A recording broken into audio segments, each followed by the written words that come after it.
এখানে বলেছে যে যদি ক্যাট এবং বোট যথাক্রমে এক্স জেড জি এবং ওয়াইএল জেড জি হয় তবে ইজিজি এগ হবে কোন কোডে?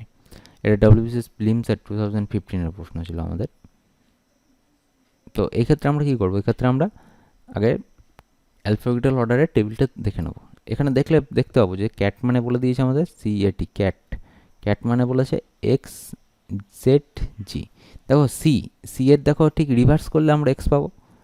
সি এর রিভার্স করলে আমরা কী পাচ্ছি? X reverse. ঠিক আছে, তো এটা প্রত্যেকটা রিভার্স অর্ডারে রয়েছে। এর রিভার্সে জেড আছে, টি রিভার্সে দেখো জি আছে। ঠিক আছে, সবকটার যে লেটারটা থাকবে তার রিভার্স অর্ডার লিখেছে। তাকে কীভাবে বোটের ক্ষেত্রে দেখি? বিও এটি বোট।